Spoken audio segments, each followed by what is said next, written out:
So గురుగారు నమస్కారం అండి. శుభాశీషులు తల్లి. సో కొంతమంది కొన్ని నక్షత్రాలలో కొన్ని మాసాలలో పుట్టిన వాళ్ళకి ప్రేతాత్మలు కనిపిస్తాయి అని అంటారు. నిజంగా ప్రేతాత్మలు ఉన్నాయా? ఉంటే నిజంగా వాళ్ళకి కనిపిస్తాయా? ఒకవేళ కనిపిస్తే వాళ్ళకి ఎందుకు కనిపించాలి, మనకెందుకు కనిపించకూడదు?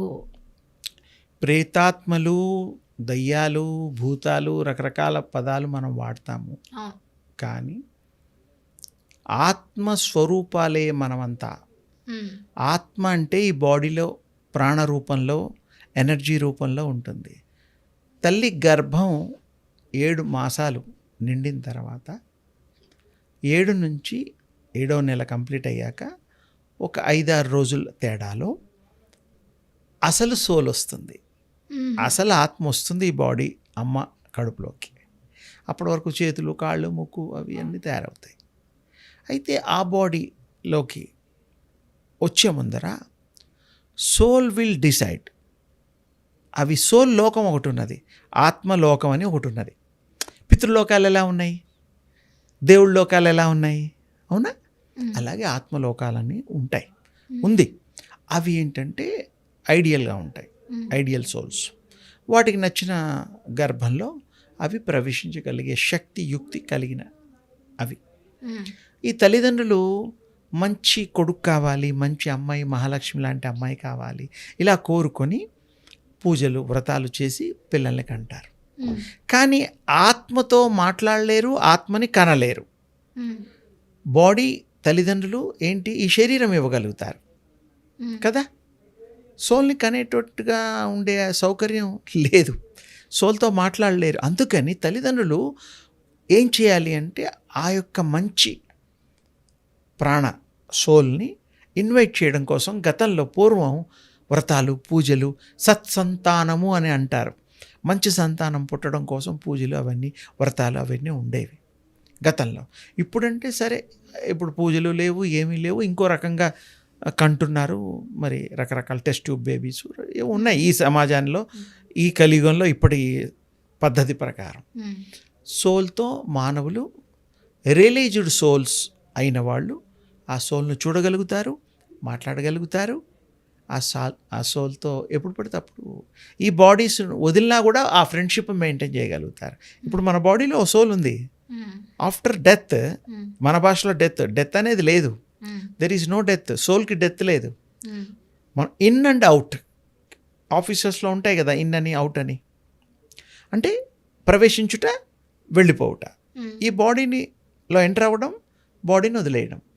మనం దానికి మన భాషలో చనిపోవడం, చావు, డెత్ ఇలాంటి పదాలు వాడుతున్నాం. అసలు సోల్కి చావు అనేది ఉండదు, అది రావడం వెళ్ళడం అంతే. దాన్ని మనం పుట్టుక ఇవి అనుకుంటున్నాం. అయితే ఆ సోల్కి అన్నీ తెలుస్తాయి. తల్లి గర్భంలో భూపతనం అయినప్పుడు ఆ అమ్మకి తర్వాత తల్లి ప్రేవు కట్ చేస్తాం కదా, అప్పటికి ఆ పూర్వజన్మ స్మరణ అంతా పోతుంది, గుర్తంతా పోతుంది. ఫస్ట్ క్రై బేబీ అంటాం కదా, ఆ తర్వాత గుర్తుండదు. గర్భంలో ఉన్నప్పుడు మొత్తం పూర్వజన్మలు అన్నీ గుర్తుంటాయి, 100%, నో డౌట్. ఆ తర్వాత కూడా గుర్తుండడానికి భూపతనం తర్వాత కొంచెం కొంచెం పెరిగిన తర్వాత యోగం చేయడం వల్ల, మంత్రదీక్షలతో ఉపాసన చేయడం వల్ల మళ్ళీ ఆ శక్తులు సంపాదించుకొని మళ్ళీ పూర్వజన్మ చూడగలుగుతారు, ఫ్యూచర్ చూడగలుగుతారు, ప్రజెంట్ కూడా ఏమవుతుందో చెప్పగలుగుతారు. ఎప్పుడు ఆఫ్టర్ గెట్టింగ్ శక్తి. శక్తి లేకుండా ఏమీ, ఇప్పుడు కళ్ళు మూసుకుంటే ఏం కనబడదుగా. అంటే కొంతమంది ఈ ప్రేతాత్మల్ని చూసి మరి భయపడుతూ ఉంటారు కదా. భయం అంటూ అంటే మరి పాపం సడన్గా కొత్త రకంగా ఆకారాలు చూస్తే భయం ఉంటుంది కదా, ఏం భయపడాల్సిన అవసరం లేదు. కానీ వాళ్ళు ఆ ప్రేతాత్మలు అనేవి నార్మల్ మనుషులకు కనిపించినప్పుడు అది భయంకరంగా ఉన్నప్పుడు వీళ్ళు అలా లేదు, అది తేజో రూపంలో ఉంటుంది, లైట్ రూపంలో ఉంటుంది. అంటే తేజస్సు తెలుసుగా, ఇట్లా ఒక తెల్లటి ఆకారం అలా ఉంటాయి. మళ్ళాగా మనుషుల్లాగా కాళ్ళు, చేతులు ఈ రకంగా ఉండదు. అది వేరే ఒక రూపం. ఇంకొక మిత్తు కూడా ఉంది. అంటే ఇది మిత్త నిజం అన్నది తెలీదు. ఇప్పుడు ఎవరైతే చనిపోతారో, ఏ శారీలో చనిపోతారో, ఏ రకంగా చనిపోతారో అలానే వాళ్ళ శరీరం, వాళ్ళ ఆత్మ కూడా ఉంటుంది అని అంటారు. ఆత్మకి రూపం ఉండదమ్మా, ఆత్మ తేజో రూపం, తేజో రూపం అంతే. ఇంకా ఈ కాళ్ళు, చేతులు ఇప్పుడు మనకు కావాలనుకో ఆ రూపంలోనే చూడాలని మనకు అట్లానే గుర్తుంటుంది కాబట్టి నీ గుర్తు కోసం ఆ రూపంలో నీకు దర్శనాలు అవుతాయి. ఎవరైతే ఏ రూపంలో చూశారో ఆ రూపంలో దర్శనాలు ఇస్తారు అంతే. అంటే అంటే ఆ దర్శనం అయితే ఉంటుంది కదా, నీకు కనపడతారు అలా, ఉమ్, కల్లో కూడా కనపడుతూ ఉంటారు కదా అలాగే. ఉమ్, అది పెద్ద ఇవన్నీ మామూలు విషయాలేరా నాన్న. ఉమ్, అంటే తెలియని వాళ్ళకి భయం, అదేదో కొత్త విషయంలాగా ఉంటుంది. ఆత్మలు తలుచుకుంటే నీకు కనబడగలుగుతాయి, తలుచుకోవాలి. అది మనం చూడాలంటే అది చూడాలనుకోవాలి కదా. ఉమ్. ఇప్పుడు అంటే ఆ ప్రేతాత్మలకు ఆ శక్తి ఉంటుందా? ఉంటుంది. ఏమీ శక్తులు ఉంటాయి వాళ్ళకి? సర్వం అన్ని శక్తులు ఉంటాయి. ఎదుటి వాళ్ళలో ఎంటర్ అవుతుంది, బాడీలో ఎంటర్ అవ్వగలుగుతాయి. ఎంటర్ అయ్యి ఏం చేస్తాయి? దాని ప్రోగ్రామ్ ప్రకారం చేస్తాయి. అంటే దానికి కూడా కొన్ని ప్లాన్స్, అదే దానికి ఆలోచన శక్తి ఉంటుంది, దానికి మైండ్ ఉంటుంది. బట్ అదేదైనా చేయాలి అంటే దానికి ఒక బాడీ కావాలి. బాడీ లేకుండా కూడా అది చేయగలుగుతుంది. బాడీ కంపల్సరీ ఏం లేదు దానికి. ఉమ్, ఆత్మకి రూపం కావాలంటే తీసుకుంటుంది, లేకపోతే లేదు. ఉమ్, ఇప్పుడు భగవంతుడు ఉన్నాడు, మీకు దర్శనాలు కొంతమందికి ఇస్తున్నారు, ఉమ్, పూర్వం కూడా ఇచ్చారు. అంటే ఏమిటి? భగవంతుడు అనుకోవాలి. భగవంతుడికి దీనికి సంబంధం లేదు, కానీ ఆ భగవంతుడు ఏదైతే శక్తిమంతుడు ఉన్నాడో, పూజలు పునస్కారాలు యోగం తపస్సు చేసుకుంటామో దాన్ని బట్టి వాళ్ళు ప్రసన్నత నింది మనకు కరుణించడానికి వస్తారు. ఆ స్వామి ప్లీజ్ అవ్వాలి కదా మన పూజలకి, ఉమ్, లేకపోతే ఆయన ఎందుకు వస్తారు? రారుగా. మనుషులు కూడా అంతే కదా. ఒక మనిషి దగ్గర అవ్వడం, ఒక మనిషిని ఇష్టపడడం, ఇవన్నీ ఏంటంటే ప్లీజింగ్ అవ్వడం అంటే అలవాట్లు, ఆ గుణాలు కొంత ఏకీభవిస్తే తప్ప ఉమ్, మనుషులు దగ్గర కారు, అభిమానించారు, ప్రేమించబడరు. ఉమ్. సింపుల్. అలాగే భగవంతుడు కూడా మనం మెచ్చుకోవాలి అంటే భగవంతుడికి ఆ రూపాలు, ఉమ్, మన బుద్ధులు, మన గుణాలు, దేవుడికి పెట్టిన ధర్మం, రూల్స్ ఉన్నాయి కదా, అవన్నీ ఫాలో అయితే తప్ప ఆయన మనని అంటే ఆ ప్రేతాత్మలు మనుషుల్ని భయపెట్టాలి అని నేను అనుకుంటాయా? అలా పాపం అలా భయపెట్టడం కోసం కాదు, కానీ అవి చేసిన పనులు మిగిలిపోయిన వాటిని ఏమన్నా ఉంటే వేరే వాళ్ళతో కూడా చేయించగలుగుతాయి. వేరే బాడీస్లో ఎంటర్ అయ్యి దయ్యం పట్టిందిరా అని ఊళ్ళల్లో అంటూ ఉంటారు. అవును, అది పట్టినప్పుడు మనిషిలో వచ్చినప్పుడు ఏమైనా మార్పులు ఉంటాయా? మార్పులు అంటే భయంకరంగా అంటే వాళ్ళకి తెలియకుండా ఎంటర్ అయిపోతుంది కాబట్టి వాళ్ళ చేష్టలు చూసే వాళ్ళకి అర్థమవుతుంది, వీడికి తెలియదు. ఇప్పుడు మీరున్నారు, ఎవరికైనా ఎంటర్ అయిందనుకో, వాళ్ళు చేసే కార్యక్రమాలు అబ్నార్మల్గా ఉంటాయి. అప్పుడు మీరు ఈజీగా ట్రేస్ అవుట్ చేయొచ్చు సంథింగ్ రాంగ్. అలా ఇలా చాలా ఉన్నాయి ఉదాహరణలు. మనం అవన్నీ మనకేమి అంటకుండా తాకకుండా అసలు మనం చక్కగా నామం చేసుకొని చక్కగా మనం ఉండాల్సిన బ్రతుకుతూ అబద్ధాలు ఆడకుండా ఇతరులకి సేవ చేస్తూ సత్యం మాట్లాడుతూ ఉంటే మనకి ఇది చాలు. ఎంత సంపాదించినా ఎవరు తీసుకెళ్ళలేరు కదా. ఇప్పుడు ఒకవేళ సంపాదించిన వాళ్ళు అన్నీ తీసుకెళ్తే ఒక్క ఇల్లు ఉంటుందా? ప్రపంచంలో ఎవరి ఇల్లు వాళ్ళ ఇల్లు తీసుకెళ్ళిపోతారు కదా. ఇప్పుడు తాజ్మహల్ ఉంది, గొప్పది మాన్యుమెంట్, ఉండేదా? వాళ్ళు కట్టించిన వాళ్ళు పట్టుకుపోతే పోతుంది. అలాగే ఇప్పుడు చిన్న డౌట్ అండి, అమ్మా, ఇప్పుడు సోల్ అనేది మీరు ఇంతకుముందు చెప్పినట్టుగా బాడీలోకి ఎంటర్ అవుతుంది, ఎగ్జిట్ అవుతుంది, దాని ఇష్టం. అలాంటప్పుడు దాని ఇష్టం. అంతేగాని అస్ట్రాలజికల్గా ఇన్నేళ్ళు బతుకుతుంది అవన్నీ మన లెక్కలు. దాని ఇష్టం. ఒక్కోసారి కొంచెం తొందరగా పోవచ్చు, కొంచెం లేట్ గా. దాని ఇష్టం అమ్మా. దానికి నచ్చలేదు అనుకో, ఇప్పుడు ఒక ఆఫీస్కి వెళ్తావు, ఇప్పుడు నా బాడీకి నా సోల్ కి నచ్చలేదు అని ఎట్లా తెలుస్తుంది? దానికే తెలుస్తుంది. అదే అది నేను ఒకటే కదా, ఒకటి కాదు. ఈ బాడీ ఈజ్ డిఫరెంట్. బాడీలో ఎంటర్ అయిన తర్వాత దీంట్లో చైతన్య రూపం వస్తుంది. అంతవరకు ఇది మైండ్ పనిచేయదు, చేతులు పనిచేయవు, కాళ్ళు పనిచేయవు, కళ్ళు కూడా చూడలేవు. అంటే సెల్స్ అవన్నీ ఎప్పుడు యాక్టివ్ అవుతాయంటే robo, just like human robo. ఆ ప్రోగ్రామింగ్ ఉండి అది ఆ రోబోకి. అదే నా డౌట్ ఏంటి అంటే, ఇప్పుడు అలా ఎంటర్ అవుతుంది, ఎగ్జిట్ అవుతుంది, అది ఆత్మ అనేది సోల్ అనేది ఇలా ఎంటర్ అయ్యి ఎగ్జిట్ అయినప్పుడు ఇది ఒక నెగిటివ్ ఎనర్జీ లాగా మారినప్పుడు దేవుళ్ళకి భయపడాల్సిన అవసరం ఏంటి? దేవుళ్ళకి భయపడడం కాదు తల్లి, మనం చేసిన తప్పులకి భయపడతాం. రాంగ్ థింగ్స్ చేస్తాం కదా, అధర్మం పనులు, మన వల్ల ఇతరులకి బాధపడ్డాలు, ఇతరులకి నష్టం జరగడాలు ఉన్నాయి. తప్పు కదా, చేయకూడదు కదా. మనం ఎవరో వేరే వాళ్ళని ఇబ్బంది పెట్టడానికి, ఓ ఫన్ సేక్, లేకపోతే వాడిది అత్యాశ, దుర్మార్గపు ఆలోచనలు, మానవుడి యొక్క పూర్వజన్మ సంచితాలు అంటారు. పూర్వజన్మలో మీకు మిగిలిపోయిన ఏవైతే ఉంటాయో అవి చేయడం కోసమే ఈ జన్మ వస్తుంది. అట్లా ఇప్పుడు మనకి ఇది లాస్ట్ బర్త్ కూడా చేసుకోవచ్చు. మీ పనులు అయిన తర్వాత ఆ ఊరు వెళ్తారా, రాజమండ్రి అమెరికా వెళ్తారా, ఏదో సమ్ పర్పస్, దానికి ఆ పని ఉన్నది అని ఎలా అది డిజైన్ చేసుకుంది కదా, అది ఆలోచించగలుగుతుంది. ఇప్పుడు నీ డిసిషన్ నీదే, ఎవరి డిసిషన్ వాళ్ళదే. అలాగే సోల్ డిసిషన్స్ ఆల్సో డిఫరెంట్. అందుకని దాని మంచి డిసిషన్స్ మారడానికి తెలుసుకోవడానికి యోగం చేస్తే మానవులు వాళ్ళు ఏంటో తెలుస్తారు, నీవెవరో నేనెవరో అర్థమవుతుంది. అంటే రియలైజేషన్, సోల్ రియలైజేషన్ అయిన వాళ్ళకి తెలుస్తుంది. మామూలు వ్యక్తులకి ఏం తెలియదు. ఈ సోల్ రియలైజేషన్ అంటే ఈ సంథింగ్ జ్ఞానం చేయడం, లేకపోతే ధ్యానము, తపస్సు, మంత్ర జపము ఇవన్నీ ఉపకరిస్తాయి. ఒకప్పుడు వాళ్ళు తపస్సు, ఈ యోగా ఇవన్నీ చేసేవారు, అడవులలో పోయి సంవత్సరాల తరబడి చేసేవారు, అన్నం పానాలు ఏమీ లేకుండా చేసేవారు, గొప్ప సాధన చేసేవారు. అప్పట్లో అంటే ఆ సాధన చేయడం వల్ల అంటే ఇప్పుడు మీరేంటో తెలుస్తారా, నువ్వెవరో తెలుస్తావు, ఎక్కడి నుంచి వచ్చావో తెలుస్తావు, ఎన్ని జన్మలు ఎత్తావో తెలుస్తావు. ఇప్పుడు మనం హైదరాబాద్ వచ్చాం డిప్యుటేషన్ మీద, మళ్ళీ ఇంకో ఊరు వెళ్ళొచ్చు, ఢిల్లీ వెళ్ళొచ్చు. ఎన్నో ఊళ్ళు 60 ఏళ్లలో రిటైర్డ్ అయ్యే లోపల ఒక 4-5 మారుతాంగా. ఒక్కోసారి 2 ఏళ్లకే కంపెనీస్ రూల్స్ బట్టి మారుతూ ఉంటారు. అంటే ఒక 30 అన్నా 25 అన్నా మారుతాం కదా. అంటే ఆ అనుభవాలు వేరు, ఆ చోటు వేరు.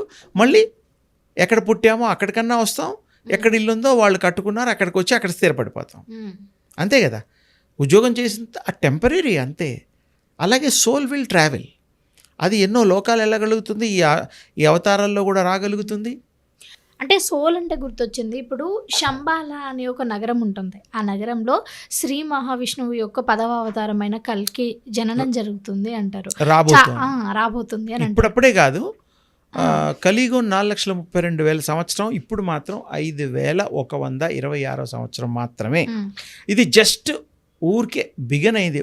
1 to 100 ఎంట్లాగో 1 నెంబర్లో ఉన్నావు అనుకో, జస్ట్ ఇంకా చాలా. శంబాల గురించి రీసెర్చ్ చేసి, శంబాలలో సిద్ధపురుషులు ఉంటారు, యోగులు ఉంటారు, మహిమాన్వితులు ఉంటారు, కళ్ళకి కనపడరు.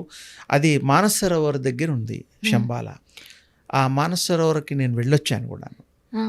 అందుకని అక్కడ పరిస్థితులు అవన్నీ అంటే ఏమంటారు అంటే శంబాల నగరానికి మనం డైరెక్ట్గా వెళ్ళలేం, బట్ ఒకవేళ వెళ్తే ధ్యానం చేస్తే కనబడదు అక్కడ, అది మన సోల్ మాత్రం వెళ్ళగలుగుతుంది అని అంటారు. మీరు ప్యూరిఫై అయ్యి మీరు పయస్ ఆత్మ అయినప్పుడు ఆ యోగ మార్గంలో ఉన్నప్పుడే కనపడుతుంది. మీరు ఆ యోగ్యత సర్టిఫై అక్కడ అయితే తప్ప పోలేరు, కనపడదు. ఎంతమంది వెళ్ళినా కనపడదు. మీకు ఆ యోగ్యత, ఆ భక్తి, తత్పరత రావాలి కదా. వచ్చినప్పుడే కదమ్మా కనబడేది.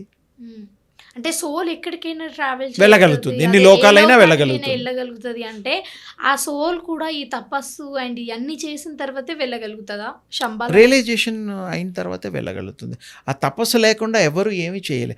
తపస్సు అంటే నువ్వు అది తెలుసుకోగోరడం అనమాట, తప్పించడం. తపస్సు మారు పేరే తప్పించి తప్పించి తప అంటారు. తపస్సు ఏ పనైనా నేర్చుకోకుండా రాదుగా, ఏ పనైనా చేయకుండా మనం దాని రిజల్ట్స్ చూడలేం కదా. ప్రతి వాళ్ళకి అర్హత ఉన్నది, ప్రతి వాళ్ళు ఆ యొక్క విశేషమైన శంబల, అది సుకృతం కూడా కావాలి, పూర్వజన్మ సుకృతం. ఆల్రెడీ కొన్ని జన్మల నుంచి ఆ దారిలో ఉన్న వాళ్ళకి తేలిక అవుతుంది. ఇప్పుడు కూడా చేస్తే, ఇప్పుడు కానీ మీ తీక్షణ, మీ యొక్క సీరియస్నెస్ బట్టి శంబల నగరాన్ని చూసే అదృష్టం పొందగలుగుతారు. అంటే కొన్ని సంవత్సరాల తర్వాత. అంటే మీరు బాగా సీరియస్గా చెయ్యాలి, ఆ యోగం చేయాలి, తపస్సు చేయాలి. అప్పుడు మీకు ఆ శక్తి వస్తుంది, చూడగలుగుతారు, వెళ్ళగలుగుతారు.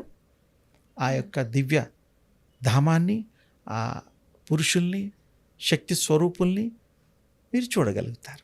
అది ఒక వేరే ఒక దివ్యమైన లోకం అది. ఇప్పుడు మనం డైమెన్షన్స్ అంటామే, అదొక వేరే డైమెన్షన్. అలాగే ఇంకో చిన్న డౌట్, ఇప్పుడు కల్కి అవతారమే ఉంది అని అనుకోండి, రాబోతుంది అనుకోండి. ఇప్పుడు రాముడు దేవుడు, రాముడు పుట్టినప్పుడు దశరథునికి కానీ లేకపోతే ఆ రాజ్యంలో ఉన్న వాళ్ళందరికీ కానీ ఈయన రాముడు కానీ ఈయన ఒక దేవుడు అని అక్కడ ఉన్న వాళ్ళందరికీ తెలుసో తెలీదో నాకు తెలియదు. పురుషుడు ఆ పర్పస్ కోసం వచ్చాడు ఆయన. బట్ ఈ విషయం ఆయన చుట్టుపక్కల ఉన్న వాళ్ళందరికీ తెలుసు అతను ఒక దేవుడు అని. అలాగే ఇప్పుడు ఈ కల్కి జన్మించబోయే ఆ ప్లేస్లో కూడా ఇప్పుడు కల్కి జన్మించిన తర్వాత ఈయన ఒక దేవుడు అని ఆ చుట్టుపక్కల ఉన్న వాళ్ళందరికీ తెలుస్తుందా? అంటే వాళ్ళు ఆ యోగ్యత, యోగాన్ని సంపాదించి యోగం చేసేవాళ్ళు కాబట్టి గుర్తించగలుగుతారు. మామూలు వాళ్ళకి తెలియదు. ఆ! అంటే ఆ స్థాయి హ్మ్. చూడగలిగి గుర్తించగలిగే స్థాయి ఉన్న యోగులు, యోగేశ్వరులకి మాత్రమే కనబడుతుంది. కామన్ మ్యాన్కి తెలియదు. అంటే ఇంకా అక్కడ కూడా కామన్ మ్యాన్స్ అండ్ ఆల్ అక్కడ ఉంటారు. కాదు, అక్కడ అది ఆ లోకం వేరనుకో కాసేపు. మనం ఇక్కడ ఈ నేను ప్రపంచం జనరల్గా ఏమడుగుతున్నాను అంటే ఇప్పుడు రామ అవతారం ఎత్తినప్పుడు దశరథుడి ఎలాగైతే తెలీదో, తెలీదు అంటారు వాళ్ళకు. అప్పట్లో తెలియదు అంటారా? అంటే యోగ్యత యోగులకి వాళ్ళకి తెలుస్తుంది, తప్పకుండా తెలుస్తుంది. అది ఆయన కూడా అవతార పురుషుడే కాకుండా వాళ్ళు కోరుకున్న తర్వాత ఆ స్వామి నలుగురు రామ లక్ష్మణ శత్రుఘ్నులు జన్మించారు కదా, కోరిన తర్వాత. కోరకుండా వాళ్ళంతలో వాళ్ళు రాలా. అంటే ఇప్పుడు శ్రీకృష్ణుడు ఉన్నాడు. శ్రీకృష్ణుడు జన్మించడానికి ముందే ఈయన దేవుడు పుట్టబోతున్నాడు అని అందరికీ తెలుసు. అష్టమ గర్భుడు పుట్టబోతున్నాడు, ఆయన ద్వారా ఆయన చేతుల్లో నువ్వు కంసుడు సంహారం ఉంది అని ఆకాశవాణి చెప్తుంది. అలాగే ఈ తన తల్లికి కూడా తన నోరు తెరిచినప్పుడు భూలోకం అంతా కూడా కనిపించడం జరుగుతుంది. 14 లోకాలు చూపించాడు. సో అది అంటే ఆయన దేవుడు అని ఇక్కడ అంచెలంచెలుగా అందరికీ తెలుస్తోంది శ్రీకృష్ణుడు పుట్టినప్పుడు. బట్ రాముడు పుట్టినప్పుడు కానీ కల్కి పుట్టినప్పుడు కానీ అంత నార్మల్ అది తెలుస్తుంది. నార్మల్ ప్రజలు అనుభవించినట్టే కష్టాలు అనుభవిస్తూ ఉంటాడు కదా వాళ్ళు. ఇప్పుడు కల్కి భగవాన్ కష్టాలు అనుభవించాడు. ఆయన సాక్షాత్ 10వ అవతారం. ఆయన శక్తులతోనే వస్తాడు. ఆ శక్తులతోనే వచ్చి దుష్ట సంహారం చేసి సత్య స్థాపన చేస్తాడు. మళ్ళీ సత్య యుగానికి నాంది పలుకుతాడు. నుంచి అతను పుట్టిన తర్వాత ఈ పరశురాముడు ఎవరైతే సప్త చిరంజీవులు ఇంకా బ్రతికే ఉన్నారో వాళ్ళందరూ అక్కడికి వెళ్ళి ఆయన పుట్టిన తర్వాత ఒకసారి నార్మల్ లాంగ్వేజ్ లో చెప్తున్నా విష్ చేయడం కానీ లేకపోతే వీళ్ళకున్న వాళ్ళు దర్శనాలు చేసుకోవడానికి ఏ అభ్యంతరాలు ఉండవు తల్లి ఎవరికైనా. చిరంజీవులు అంటే కూడా అది కూడా మనకి చరిత్ర చెప్తోంది. వాళ్ళనే చిరంజీవులు అంటున్నారు, మిగతా వాళ్ళని చిరంజీవులు అనడం లేదు. అంటే ఆ శక్తి కలిగిన వాళ్ళు, దానికి అర్హత కలిగిన వాళ్ళని, ఆ భగవంతుడు కృపతో వరంతో వాళ్ళు మిగిలిన వాళ్ళని మాత్రమే చిరంజీవులు అంటున్నారు. ఇప్పుడు అశ్వత్థామ కూడా ఉన్నాడు, ఆయన ఇంకా బతికే ఉన్నట్టుగా ఈ మధ్య చాలా మాధ్యమాల్లో వస్తోంది. ఆయన ఉండొచ్చు. అంటే కల్కి కూడా అశ్వత్థామే చాలా యుద్ధానికి సంబంధించిన ఇవన్నీ కూడా నేర్పించేవాడు అశ్వత్థామే అని అంటారు కదా. అలా ఆ కల్కి భగవాన్కి ఎవరు నేర్పించాల్సిన అవసరం లేదు. ఆయన ఎవరి దగ్గర నేర్చుకోవాల్సింది లేదు. కథనాల ప్రకారం కథనాలు ఉండొచ్చు, కథనాల్ని మనం నో అనలేము. ఎవరైనా ఏదైనా అనొచ్చు. కల్కి భగవాన్ సాక్షాత్ విష్ణు స్వరూపం. ఆయనకి ఎవ్వరు, ఆయనే సర్వము మయుడు, ఆయన సర్వరూపుడు ఆయన. అందుకని ఆయనకి మనం ఏవి ఆయన ఫాలో అవ్వడం, మనం ధర్మంగా ఉండడం, ధర్మంగా ఉండేవాళ్ళని ఆయన ఏమన్నారు. దుష్టులను సంవరించడం కోసం ఈ యొక్క ఎండింగ్, ఈ కలియుగాన్ని సమాప్తి చేయడం కోసం వారు ధర్మ పరిపాలన, సత్య పరిపాలన చేయడం కోసం. ఇంకొక చిన్న డౌట్ వచ్చింది, అడిగచ్చా? ఇప్పుడు కల్కి పుట్టిన తర్వాత ఒక ఏజ్కి వచ్చి ఇవన్నీ విలువిద్యలు నేర్చుకున్న తర్వాత ఇంకా ఇక్కడికి వస్తాడు. ఏంటి, తప్పు చేసే వాళ్ళందరినీ సంహరించి మంచి వాళ్ళని ఏమనకుండా ఉండడానికి. అంటే కల్కి అవతారం ఎత్తిన తర్వాతనే ఇంకా భూలోకం అంతా అయిపోయింది అన్నప్పుడు మంచోళ్ళ నుంచి చెడు వాళ్ళని చంపేసిన తర్వాత ఇంకా మంచి వాళ్ళు ఏం చేస్తారు? అంటే చాలా తక్కువ మంది ఉంటారు కదా. ఒకటమ్మా, వాళ్ళు శక్తిమంతులు, అంతర్ధానం కావచ్చు, ఆ గొప్ప భక్తులు స్వామిలో ఐక్యం కావచ్చు, రకరకాలుగా వాళ్ళ పూర్వజన్మ సుకృతాలను బట్టి జరుగుతాయి. ఇప్పుడు వాళ్ళని మనం ఇది చేయలేము. వాళ్ళ యొక్క రాక పూర్వజన్మలో వాళ్ళ యొక్క రాక ఒక పర్పస్కి వస్తుంది. ఆ పర్పస్ ఫుల్ వాళ్ళకే తెలుస్తుంది, మనకు తెలియదు. ఎందుకంటే మరి వాళ్ళు ఎన్నో జన్మల నుంచి ప్రయాణం చేసేది వాళ్ళు కదా. మనకు కూడా ఫ్రెండ్లీ సోల్ అయ్యి ఉంటే మనకు కొన్ని తెలుస్తాయి. అలా కూడా కొన్ని సోల్స్ ఫ్రెండ్లీగా ఉంటాయి, గుర్తుపడతాయి. నువ్వు ఆ యుగంలో వాడు కదా అని మాట్లాడుకోగలుగుతాయి. ఎలాగైతే ఇప్పుడు మనం 10 ఏళ్ల క్రితం ఫ్రెండ్ ఇప్పుడు మనకు కనబడితే గుర్తుపడతాం కదా. ఇది ఎంత సహజమో సోల్స్ కూడా మాట్లాడుకోవడానికి, గుర్తుపట్టడానికి వీలున్నది. ఆ పూర్వజన్మలో ఆ జన్మలో ఉంటాయి కదా. అప్పుడు కూడా పరిచయాలు ఉన్నవాళ్ళు అది సహజంగా ఆ స్థాయిని బట్టి ఉంటాయి. అందరికీ అన్ని ఆత్మలకి అన్ని ఆత్మలు కనబడకపోవచ్చు. ఆ ప్రయాణాలు చేస్తూ ఉంటాయి, ఊర్ధ్వగతులు వెళ్తూ ఉంటాయి, రకరకాలుగా జరుగుతూ ఉంటాయి. అందుకని అంటే ఇప్పుడు మనిషికి నిజంగానే 7 జన్మలే ఉంటాయా లేకపోతే అంతకంటే ఎక్కువ 7 ఉంటాయా? జన్మలు అనేటువంటిది ఒక భావం ఉంది. ఉమ్, వారి ఇష్టము, వారు చేసే కర్మలను బట్టి soul will take births. Another జన్మ. Birth um. అట్లా ఉంటుంది అన్నమాట. అంటే ఇప్పుడు జన్మ జన్మకి కూడా వాళ్ళు ఇప్పుడు ఈ జన్మలో నేను ఒక సాధారణమైన అమ్మాయిలాగా పుట్టాను, నెక్స్ట్ ఇంకొక జన్మలో కొంచెం మంచి హై ప్రొఫైల్ అలా పుట్టొచ్చా అది నీ లేకపోతే కోరిక. నీ కోరిక తీరడానికి నీకు ఆ అర్హత సంపాదించుకుంటే నువ్వు తప్పకుండా ఏం కోరుతావో అది నీకు సిద్ధిస్తుంది. ఉమ్, అంటే ఇది ఎంత ఏమిటి, నీ చేతిలోనే ఉంది, ఉమ్, వేరే వాళ్ళ చేతుల్లో ఉండదు. ఉమ్, సోల్ ఆలోచన చేసే దాంట్లోనే ఆ యొక్క రూపాలు తీసుకుంటాయి. ఉమ్, అట్లా జన్మలు వస్తాయి. జన్మలు అక్కర్లేదనుకో మానేస్తాయి, ఉమ్, ఆ భగవంతుడిలోనే ఉండిపోతాయి. ఉమ్. అంటే ఆ పరాశక్తి శక్తి రూపంలోనే ఉండిపోతాయి, ఎనర్జీలోనే అంటే దేవుళ్ళల్లో కూడా కొంతమంది చెప్తూ ఉంటారు ఇంకా నాకు వేరే ఏ జన్మ వద్దు, నేను మీ దగ్గర పాదదాసులాగా ఉండిపోతాను అని. అంటే వాళ్ళకి ఆ అర్హత వచ్చుంటే తప్పకుండా ఆ భగవంతుడు లీనమైపోయి ఇంకా మళ్ళీ జన్మలు ఉండవు. అంటే వాళ్ళ అంటే వేరే జన్మలు ఉండకుండా ఉండడం అంటేనే అదృష్టమా? దేవుని దగ్గర ఉంటే సరిపోతుంది అన్నట్టుగా అంటారు అంటే కదా. వాళ్ళ ఇష్టం రా నాన్న. ఇప్పుడు ఆత్మల సోల్ యొక్క రిక్వైర్మెంటు, సోల్ యొక్క ప్లానింగ్ వేరే ఉంటుంది. ఆహా. దాని ఇష్టం. ఇప్పుడు నీ ప్లానింగ్ నాకు తెలియదు, ఫర్ ఎగ్జాంపుల్ మా ప్లానింగ్ వేరే ఉంటుంది, ఆ తల్లి ప్లానింగ్ వేరే ఉంటుంది. వాళ్ళు ప్లాన్ చేసుకునే దాన్ని బట్టి ఆధారపడి ఉంటుంది జన్మలు. ఉమ్. మిగిలిపోయిన ఏవైతే చేయని పనులు ఉంటాయో అవి చేయడం కోసమే ఈ జన్మలు. ఉమ్. సింపుల్. ఓకే గురుగారు, థ్యాంక్ యూ సో మచ్. అమ్మ, మాకు తెలియని శుభం ఎన్నో తల్లి. విషయాలు ఏమీ కూడా- లేదు, ఇవి విషయాలు ఎలా ఉంటాయంటే చాలా సూక్ష్మంగా రహస్యంగా ఉంటాయి. ఉమ్, ఇప్పుడు మనం మాట్లాడుకున్నాం బాగుంది, ఇతరులు తెలుసుకోవడం కోసం బాగుంది, ఉమ్, కానీ దాంట్లో లోతైన అధ్యయనం ఉమ్, చేస్తే తప్ప విషయం తెలియదు. ఉమ్, ఇప్పుడు చెప్పడం చాలా తేలిక, ఉమ్, వినడం తేలిక, ఉమ్. ప్రాక్టీసెస్ వల్ల అప్పుడు అసలు అవన్నీ విషయాలు తెలుస్తాయి, ఒక్కొక్కటి అర్థమవుతూ ఉంటుంది అప్పుడు practice. అర్థమవుతాయి. ఉమ్. అది ఓకే, మాకు తెలియని నిజంగా తెలియని ఎన్నో విషయాలు, అలాగే అమ్మ. ప్రేక్షకులకు తెలియని ఎన్నో విషయాలు కూడా తెలియజేశారు. థ్యాంక్ యూ సో అమ్మ, శుభం తల్లి.